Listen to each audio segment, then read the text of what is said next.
Hello, ladies and gentlemen, Riley from Wookie Cookie here again with another video, and this is going to be my review for Kong Skull Island.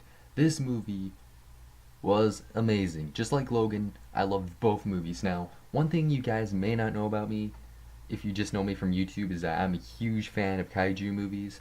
Ever since I was a little kid, I love the hell out of all those giant monster movies. King Kong, even though I know he's not a kaiju, but you know what I mean. Anyways, Godzilla, huge fan. Hell, I even watched Gamera back in the day. So I went to this movie super hyped. I cannot wait till I'm assuming 2020 when the Godzilla from 2014 versus this King Kong. It's gonna be dope.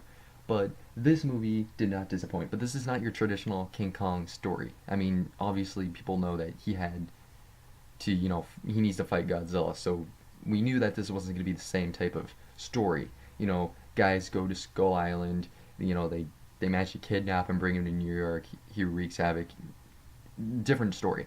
So basically, there's scientists who want to go to Skull Island because everybody knows that's a smart idea. So they take a team of soldiers, U.S. soldiers, who were just done fighting the Vietnam War. This is like right after the U.S. is like, okay, we're pulling out. So these scientists take a group, or a pretty big group. They take a ship and they go to Skull Island. And then who shows up? Who else but King Kong? And that's another thing. You get to see King Kong right off the bat. No teasing, none of that BS, no foreplay. He just shows up. Just yo, I'm King Kong up in this motherfucker. So he just shows up, and then first off, he looks amazing. Great CG. He doesn't look like all those old King Kongs back when they had the puppets and the costumes. He doesn't look goofy. He looks great, kind of like how Peter Jackson's 2005 version looked cool. Great CG. Looks realistic enough, and he just looks like a pissed off gorilla. Insert Harambe joke there. And when it comes to the other monsters on the island, creative ideas. You got like these skull looking skeleton monsters. You got like, I can't really spoil too much, but it's pretty dope. But there's one thing about the creatures on Skull Island that kind of disappoints me, but I can't really spoil it. So let's just say if you're looking forward to something on Skull Island or a type of something, you're gonna end up not seeing it.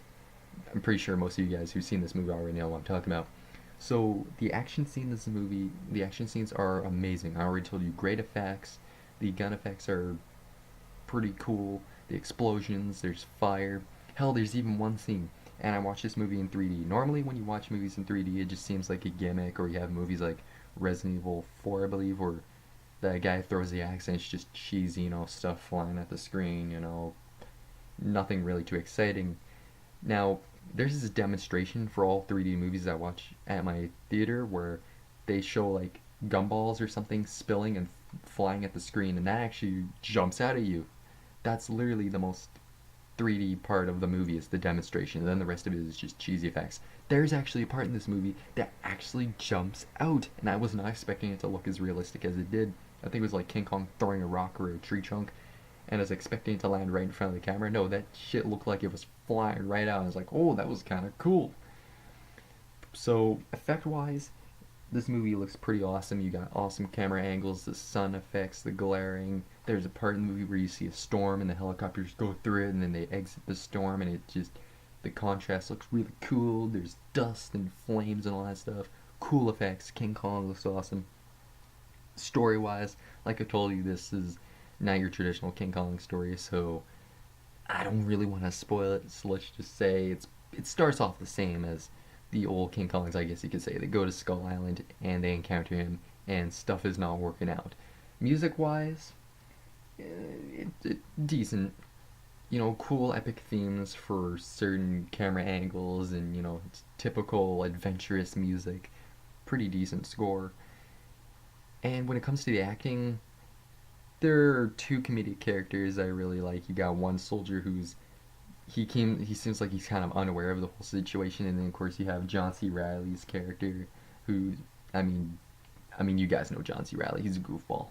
And then you have Samuel Jackson's character. He's basically like this guy he's in denial that the U.S. lost the Vietnam War. He's like, oh, damn those politicians and everybody who gave up on the war. We didn't lose it. We just abandoned the war. And he gets really obsessed with killing King Kong, because King Kong, to no surprise, destroys the hell out of the original group of soldiers coming down on the helicopters. So now he's like, we we already turned our backs from one war. Now we need to kill this guy. You got some soldiers who agree with him that King Kong needs to be hunted, and you got like the other guys who are like, nah, let's just focus on the mission and surviving because there's everything on this island that wants to kill us. So if you were disappointed by 2014's Godzilla movie, you will like this one because most people complain that Godzilla wasn't enough in the 2014 movie. King Kong gets plenty of screen time in this movie. And one other thing that has to do with the story. Oh, I can barely talk right now, but as you guys know, King Kong is obsessed with, kidnapping the chick in the previous movies, right? And I thought that he was going to end up doing it in this movie because of one particular scene, but because I can't really spoil, but let's just say you may think he will do that, but he won't. That may sound like a spoiler, but you should already know that they are not going with the same old story in this movie, so it's technically not. Go out and see this movie. God, I wish I could just do 2 spoiler reviews for Logan and King Kong, but I don't know if I could. So go out, watch this movie right now. This has been Riley the Flame Wicked Cookie with my review of Kong Skull Island. Go see this movie, and if you didn't watch Godzilla in 2014, ignore all the BS reviews. Watch that movie. That was awesome. I can't wait until 2020 when Godzilla versus King Kong. It's gonna be amazing. Unlike the 60s movie where Kong freaking destroys Godzilla because apparently he gets power from lightning and stuff like that. That was BS. We need a rematch. And Godzilla better win. Although they're probably just going to end up with a tie because they're both cool. And nobody wants to see either of them die. But anyways, I'm just rambling on at this point. This has been Riley Flynn Wookie Cookie, and I'll catch you guys next time.